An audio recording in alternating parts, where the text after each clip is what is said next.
I'm going to cover cloud computing part, and big data will be covered by other faculty.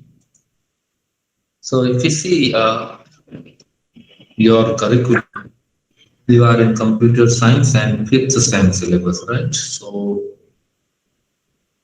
the fifth sem.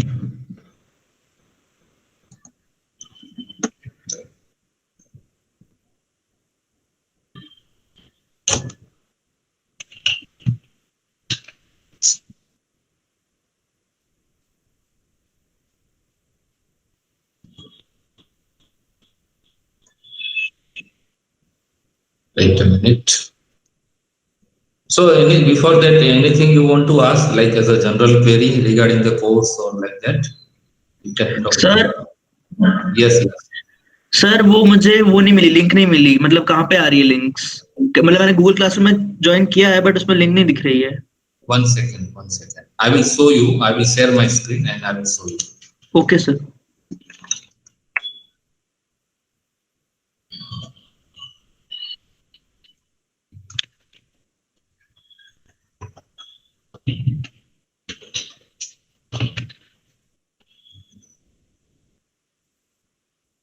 Okay.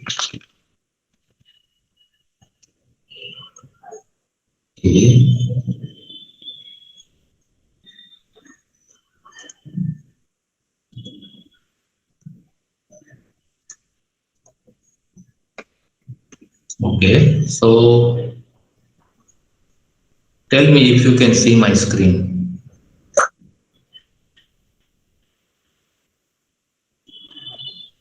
Okay. Now, if you go to the classroom here, right, in a screen. So then when you open a classroom, say I have many classroom over here, I will show you.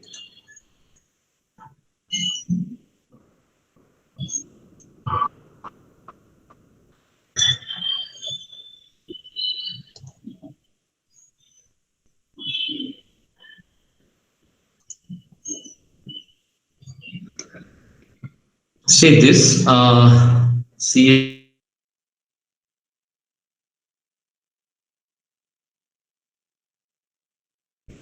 So in that, when you click on it, here you will find the Meet link. The camera symbol is there.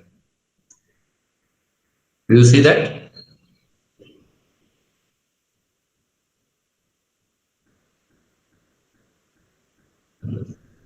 Yes. Do you see this or not? Am I audible? Hello? Not available?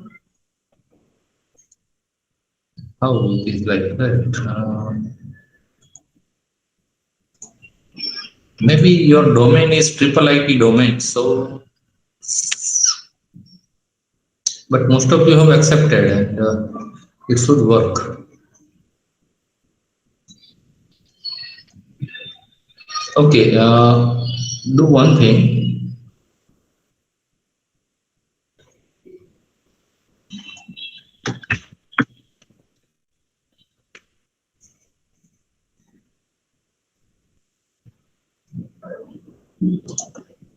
You try to open this link. What happened? You'll see. Try to click on this link. What happened? Are you going to enter in a class, this lecture or what?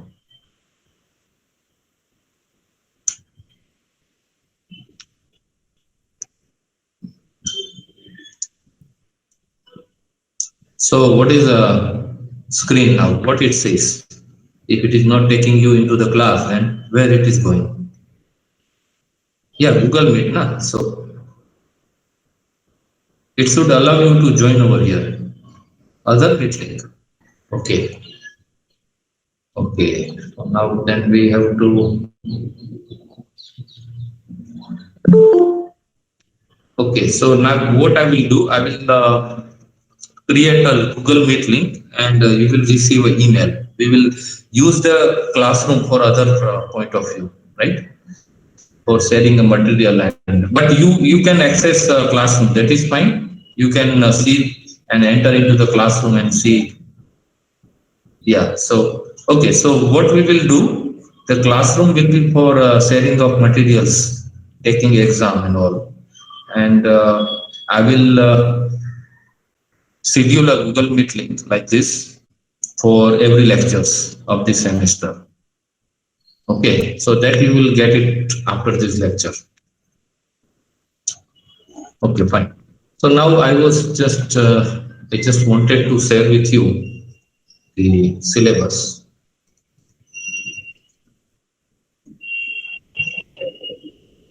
The syllabus of cloud computing and big data.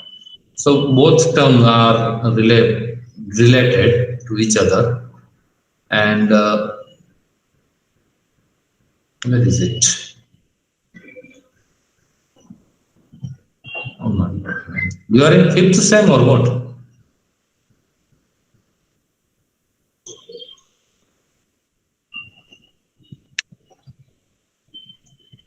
Sorry, this is a sixth sem, right?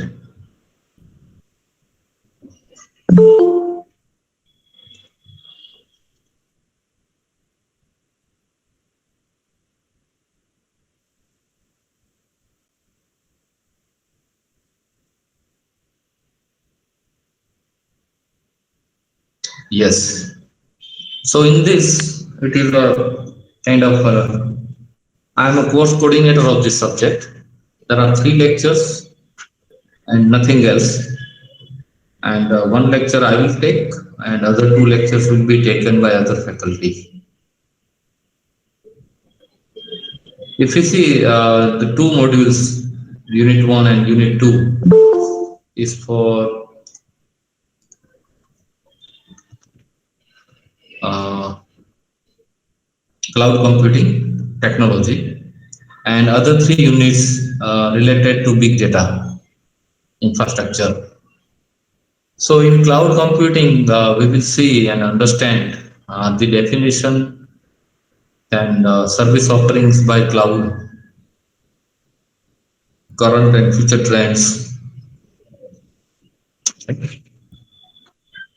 and then types of cloud providers. Like there are many cloud providers nowadays in market, but the well-known are, we know, Amazon, Google, Microsoft.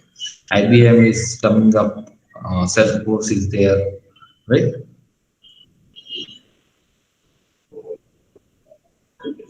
And then we will also understand the virtualization technology, which is a foundation of a cloud computing, why we need it, right? And what are the consequences involved in virtualizations, the types of virtualization, then virtual machine, what is a virtual machine, VMM, virtual machine monitor or a hypervisor, right?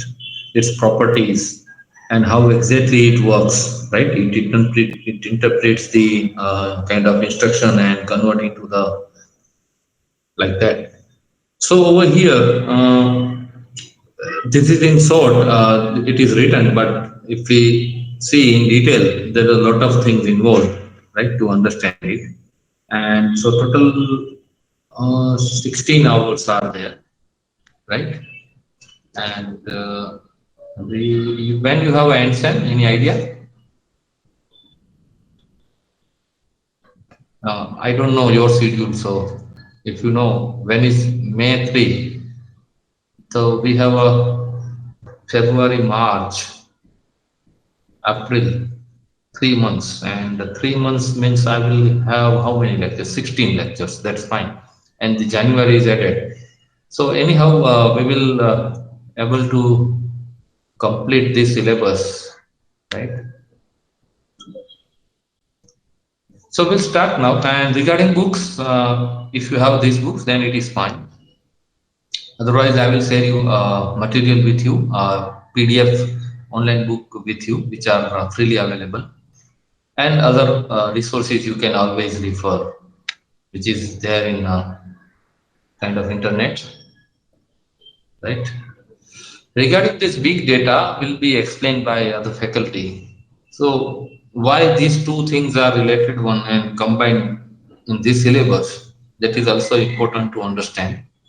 The big data, the frequently generated data in a mass like Twitter, Facebook, WhatsApp, all are generating a lot of data every minute.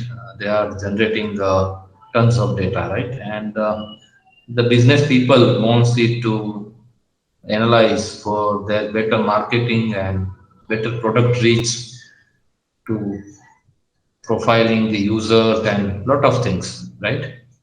And one does not have, may not have a kind of existing architecture to do all these aspects. Like to analyze, we need a high computing, high resource, right? Many resources, kind of backup we need, kind of updated application softwares we need, right? So for all such aspect, it is difficult to say. For example, if I talk about IRCTC website, right? So in IRCTC, there is a, like, according to the time, there is a traffic, right? If we see in the Tatkal timing hours, right? So in the Tatkal timing hours, they receive a lot of queries. Many use IRCTC website or application to book a ticket in particular 2 to 3 hours. So at that time, servers should be able to handle all such requests, right? Otherwise, what happen? We become frustrated and we don't use it, and then we say like a lot of things about it.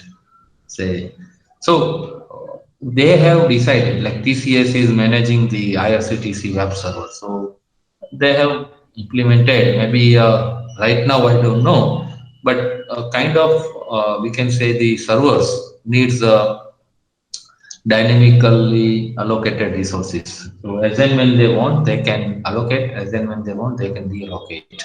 So kind of facility is required to them, right? And for that, cloud is important. So before we start, I just want to know how many of you have touch base of cloud,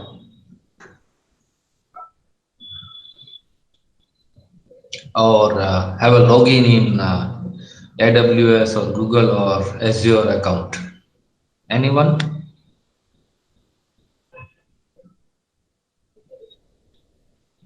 Am I audible? Okay, Rishabh says using AWS. Using means have you used any service of AWS?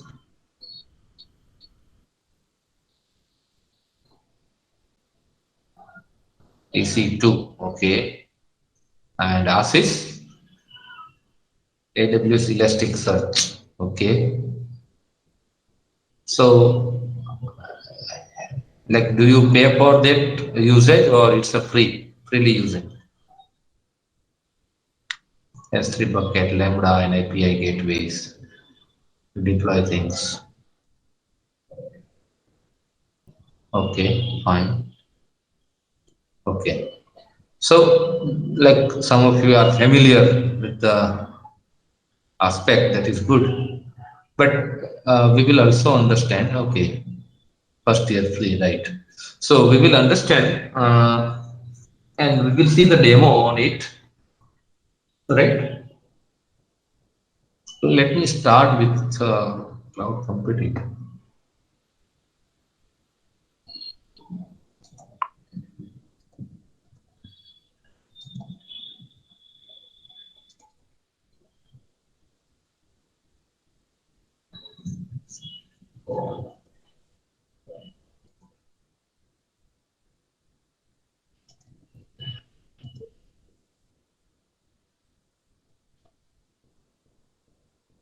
Is it?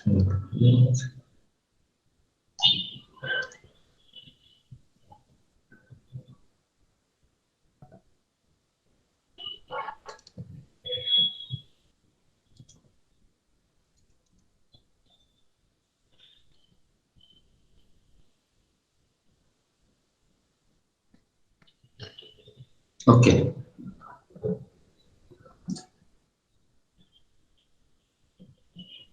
So before we start cloud computing, we need to understand the cloud computing is a kind of distributed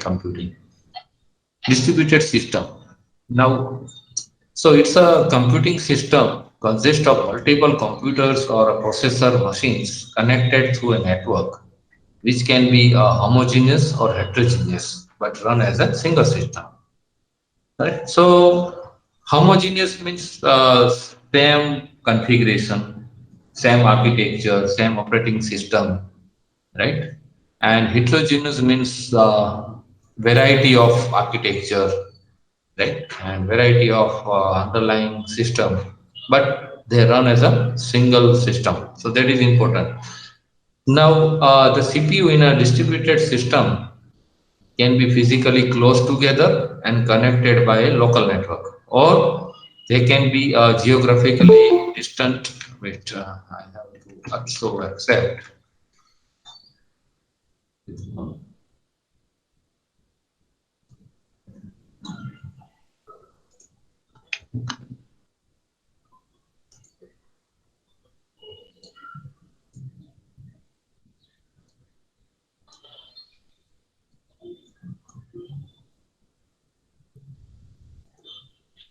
Do you see now?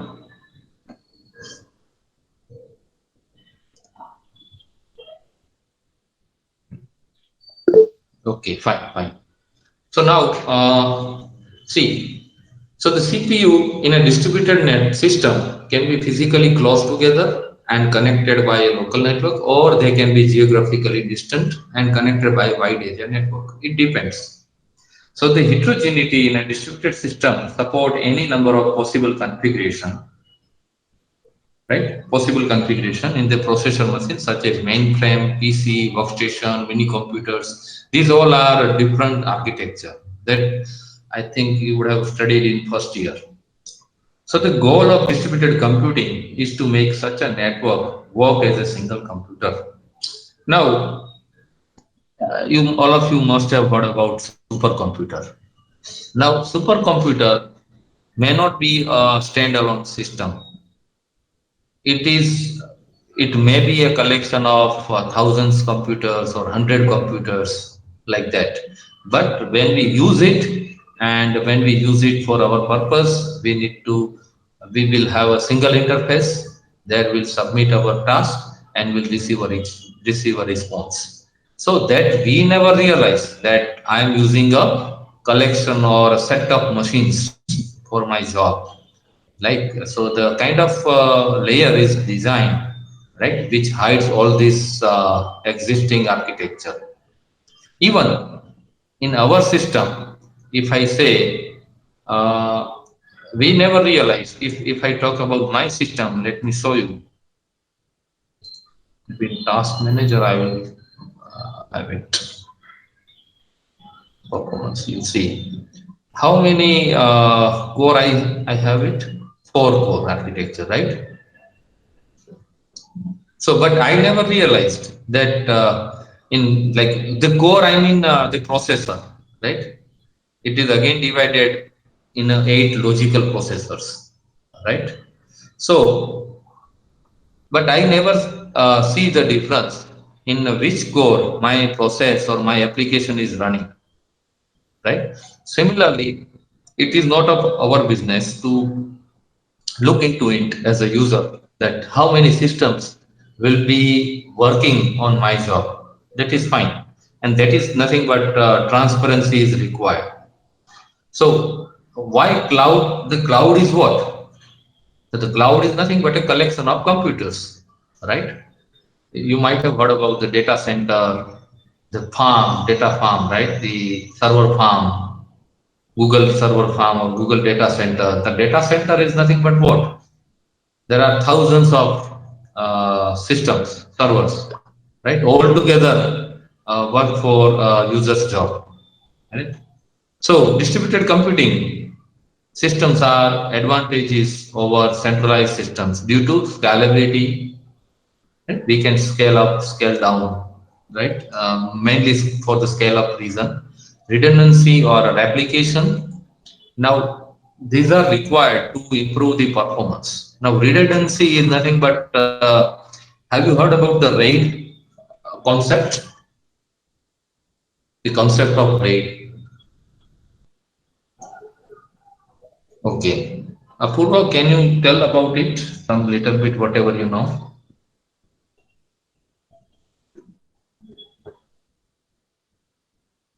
Why we use a RAID?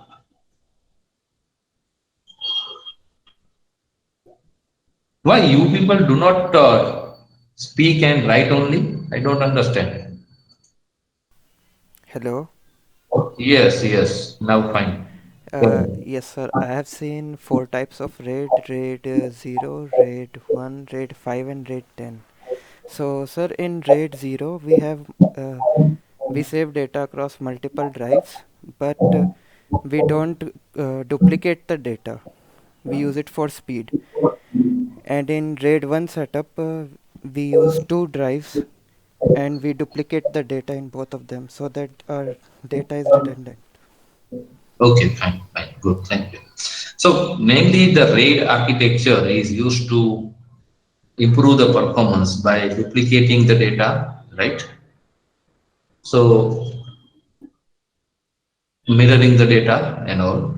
So, the replication and redundancy is an inherent advantage in distributed computing. Now, there is a concept called high performance computing, HPC, right? So distributed computing is a generic term, right? And high performance computing is a specific. So what is it? A pool of processors connected or a network with each resources like memory, storage, input output devices, and deployed. A software is unable to run in the entire system of connected components. The processor machines can be of homogeneous or heterogeneous type. The legacy meaning of HPC is a supercomputers. It is not true in present day computing scenario, right? So the example of HPC, a small cluster of a desktop computers or a personal computers to the fastest supercomputers. HPC systems are normally found in those applications where it is required to use or solve scientific problems.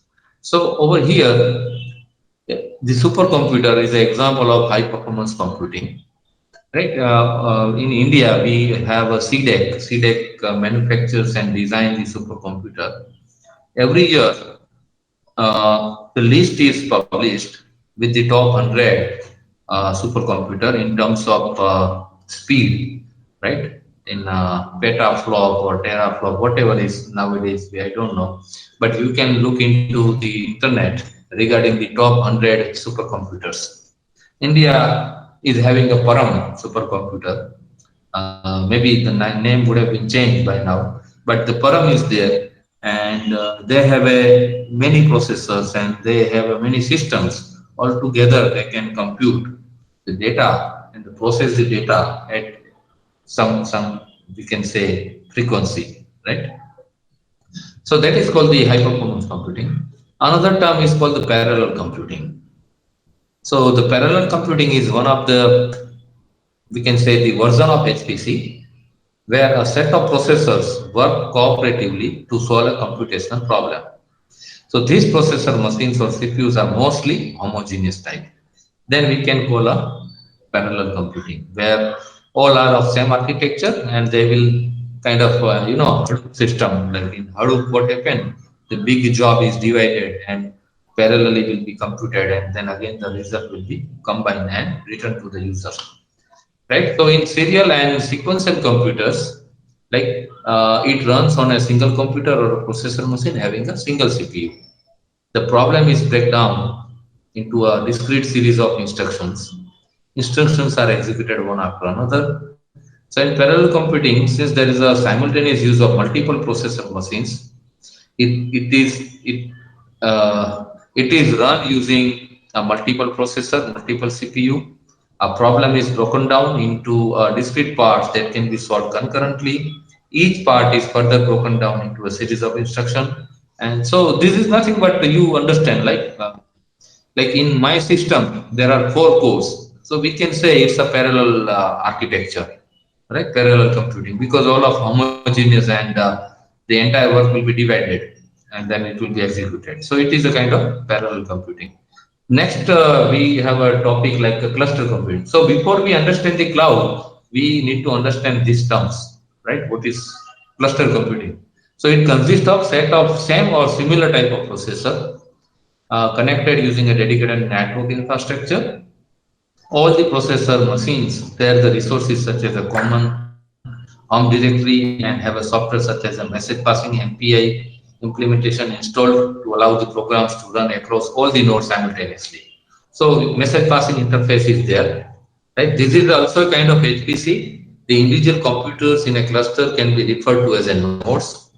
Right? The reason to realize a cluster as a HPC is due to the fact that the individual nodes can work together to solve a problem larger than any computer can easily solve. And these nodes keep they communicate with each other in order to work cooperatively and meaningfully together to solve a problem. So over here, the cluster is again a kind of collection of systems, but they can also communicate with each other. They have a kind of message passing interface like RPC or RMI or whatever, right? So that is used over here, right? It is called a one. Say, for example, in a network, if you could identify 10 computers are of good condition and of good configuration, you can make a cluster and they talk to each other in a network. So that is a cluster, right? It is a kind of a part of, we can say, high performance computing. It's one of the category. Grid computing. Now, grid, power grid in electric company, right? They have a kind of to generate the electricity and to provide the electricity, they have a power grid. Similarly, over here in computing, like the resources in most of the organizations are underutilized and never used, right? Say in my system also, I have 8 GB of RAM in my desktop machine at our department. I'm having a 6 GB or 8 GB. But you see, in a week, entire week, I don't use it for Saturday, Sunday, definitely, because our department remain closed. So our most of the systems in our institute, whether it's a triple IT or NIT, we don't use systems during weekend. That is fine, right? Whenever we come to the class and even during the lab only, we use it. So what about, so someone come up with the concept like why don't we give it to others to use it? So that is a concept of a grid computing. Like the idea of grid computing is to make use of such a non-utilized computing power by the needy organization, and thereby they earn right the return on investment, on computing investment that can be increased. So it's a kind of a network of computing or processor or machines managed with a kind of software such as a middleware. Now, middleware is a kind of a software, like we use a software. So it's a kind of again a software, but it plays the role of visualizing a single system, though there are multiple systems. So in order to access and use the resources remotely. So the managing activity of a grid resources through the middleware is called the grid services. And the grid services provide the access control, security, access to data like the digital language database, large scale, interactive, and long term storage facility. So that is nothing but the grid service, right? Like we have a nowadays people are planting the solar chips like the for generating the power energy at their home, like solar plant, and with that they generate some kilowatts of energy right at the end of month, and then they give to be used by the electricity company, and then electricity company uh, can provide that electricity to other one, right? So that is nothing but a kind of service. So the electric company collect this electric power through this different area and different sources, and then they provide the electricity. So I don't have a capacity to generate electricity, but then I can use it, whichever is provided by the company, and I will pay for it. So that is a kind of a grid services electric grid services. Similarly, in the computing, say nowadays, in the big universities, like even SUNIT has started a science center. You know about it, a science center?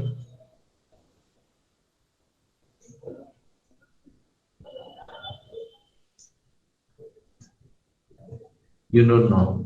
So you look into it.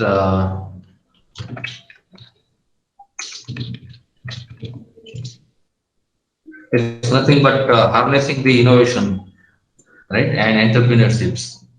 So, well, if you've seen the old library of SUNIT, there the Science Center is going to be constructed, and very soon we will have a.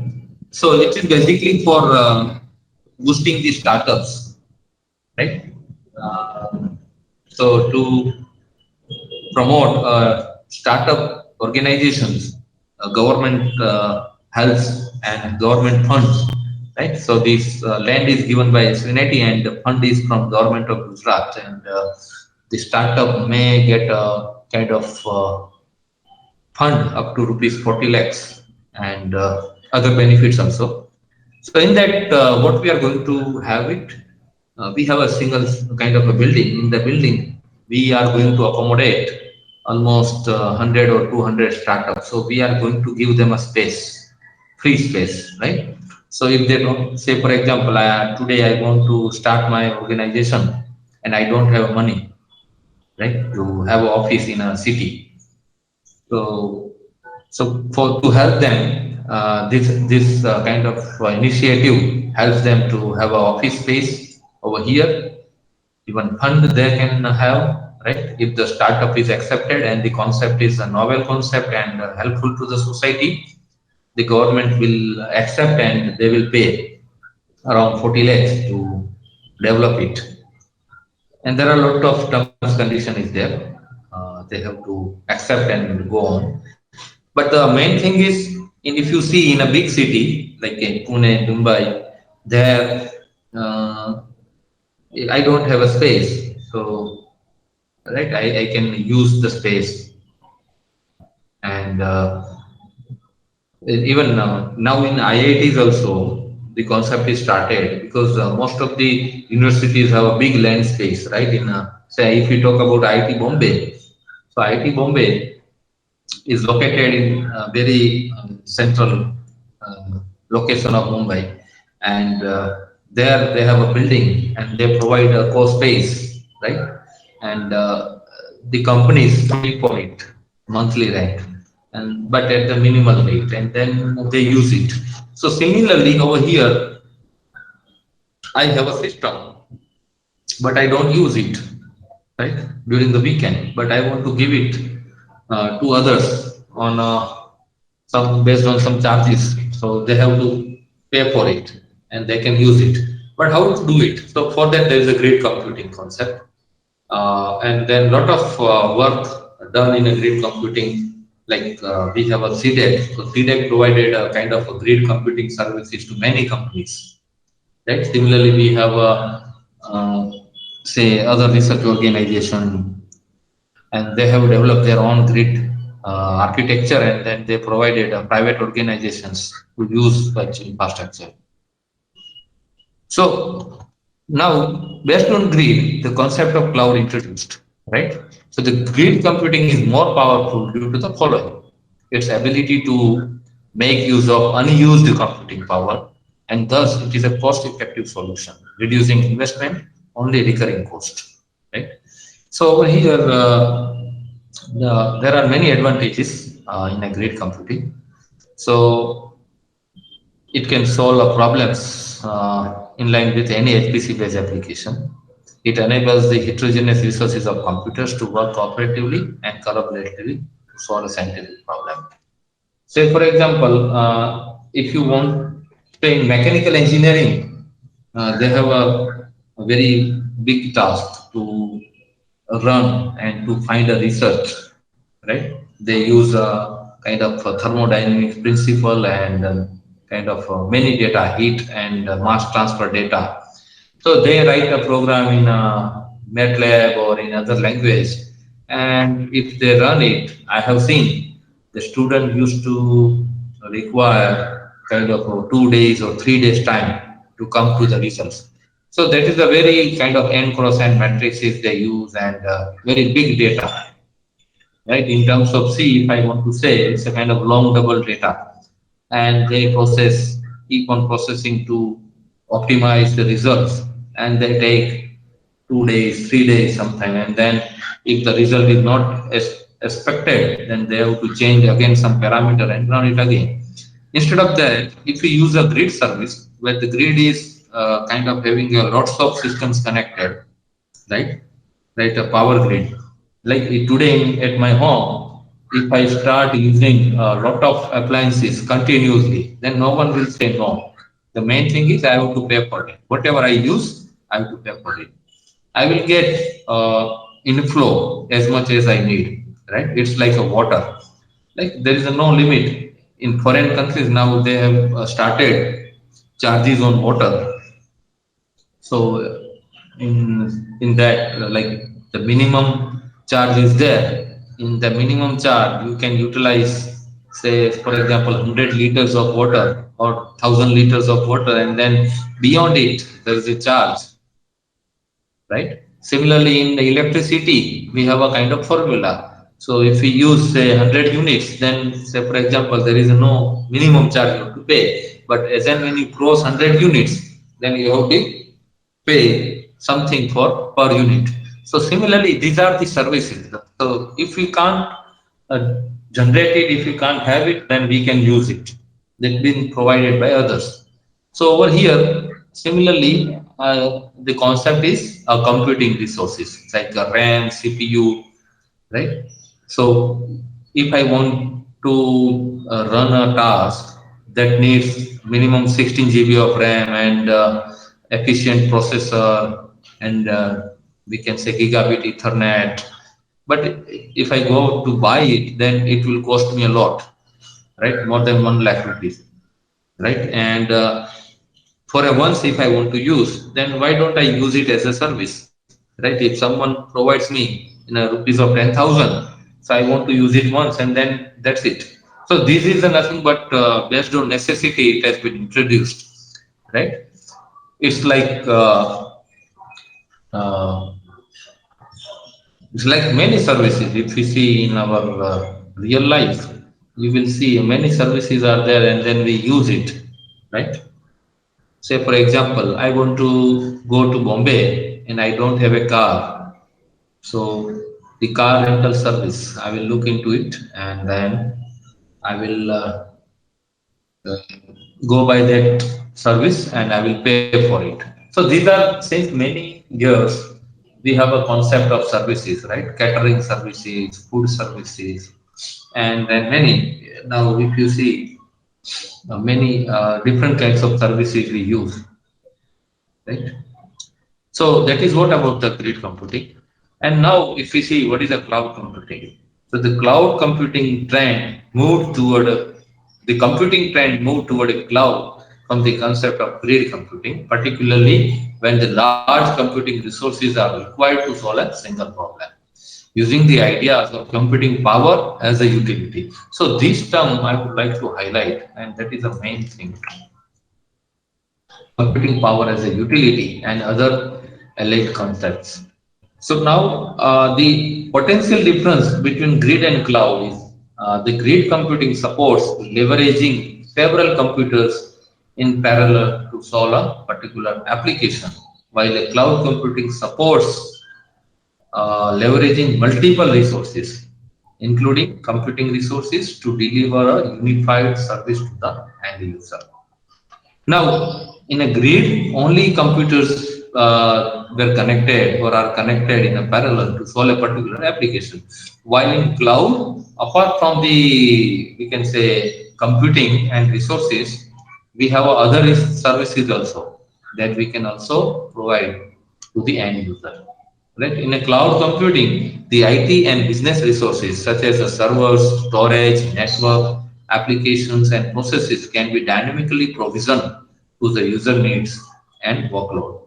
So, in addition, While a cloud can provision and support a grid, a cloud can also support a non-grid environments, such as a three-tier web architecture running on traditional or Web 2.0 applications. So now over here, say for example, I want to host my website, right? Say IRCTC website I want to host, kind of IRCTC website where I'm a kind of providing a kind of booking services to the airlines, right? So what different things I need to host such a kind of a service? Can you please tell? If I want to host a kind of airline booking system, I don't have anything. Then what are the things required to provide that service? Any idea?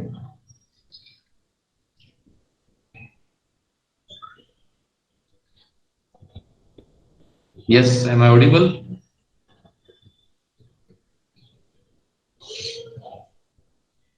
No response. Am I audible? Yes. So just I'm asking a simple question. What different resources I need to host a website like a airline booking system? You can speak.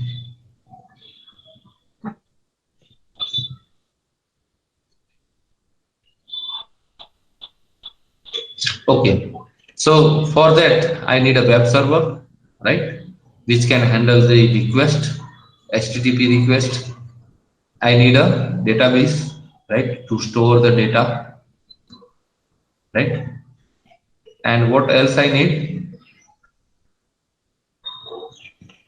What do you mean by three-tier web architecture? Anyone? Three-tier web architecture.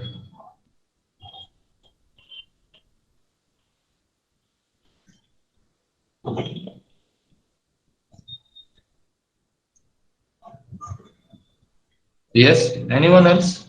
It's a very common term, right? You should know it.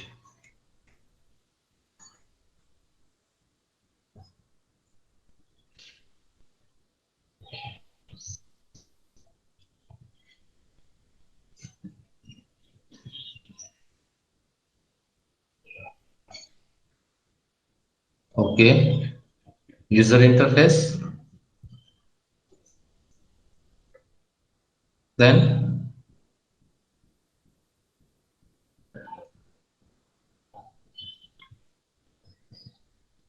okay. So user interface is the first backend and data storage. Okay. Second one, and the main is a kind of web server. So these are the three kind of layer, right? We call it a kind of a three-tier architecture of our web, right? So the front we have a kind of UI, right, with the help of front-end technologies. Then we have a kind of backend. The backend is of web, that is a web server, and backend of data is nothing but a kind of DBMS or database servers to process the data and retrieve as per the queries. So if I want to host such application or servers, kind of web server, then I have nothing right in hand. So I can use it as a service. So that is the difference. In grid, it is not possible, while in cloud, it is possible. The entire thing, I can use it as a service, right? So that is the difference between grid and cloud. So now why cloud computing? So there are various reasons why we go for the cloud, right? It is a 24 by 7, pay as you use, lower TCO means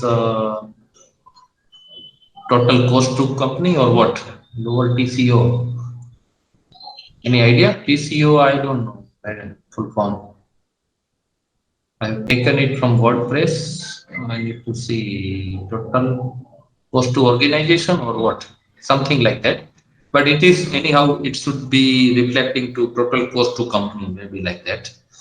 Then reliability, scalability, sustainability, secure storage management, lower capital expenditure, frees up internal resources, highly automated, utility-based, easy and agile development, device and location independent, and many more. So these are nothing but the advantages being offered by the cloud computing, and that's why we need to understand the cloud computing architecture and how the cloud works, right? So that we will continue next time, right? We will start with this and we will carry on, understand it well, what is cloud and all.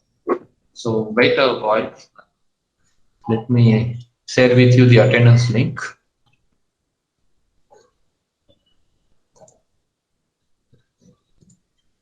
Any questions so far?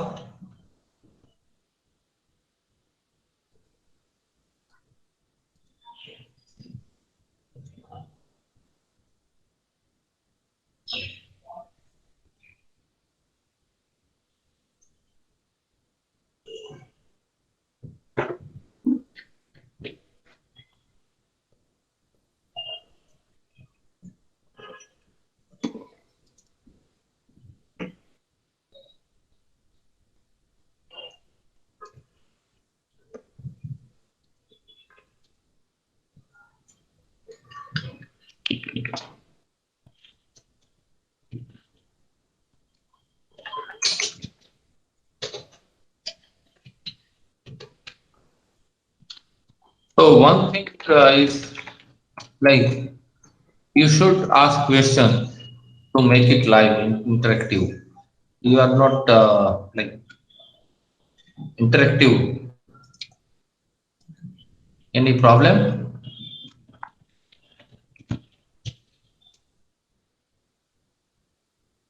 Still you are not talking.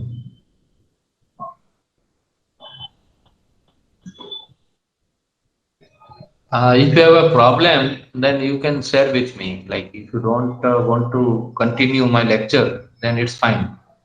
This is I can tell to the director of your people IT that I don't want to teach.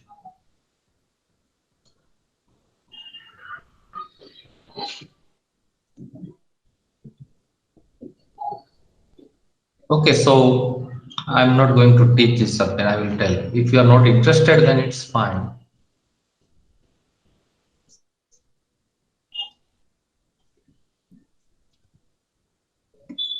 Maybe. Is it so? So that I can write a mail to your director, sir, that the students are not interested to learn this subject as well as from my side. No, sir, there is no such thing. Okay. But why others are very silent? I don't understand your Actually, class. sir, sometimes like some background noise is there at our end, so like it disturbs others. So that's why we prefer like other teachers also in our previous semester has asked us to write our queries or like whenever we have to respond, so we have to write them and things in the chat itself. So we are in used to of that practice. That's why you found it that way. Otherwise, we found the class very interesting, and from like other lecture onwards, we'll make sure that we shouldn't let we feel like it's not interactive or so. Okay. Okay, I understood. The problem is okay. But as I told you in the beginning of class that you instead of chatting because I when I present my PPT, like it's difficult to see again a chat box and so that's why I'm telling you to speak rather than writing in the chat box. I hope you are clear with that. Now it's fine, no problem. But next time, let it be a very interactive one so that it will be a good, because this is a very interesting subject and very, we can say, challenging also to like adopt in our technology knowledge, right? So wait, let me share attendance now.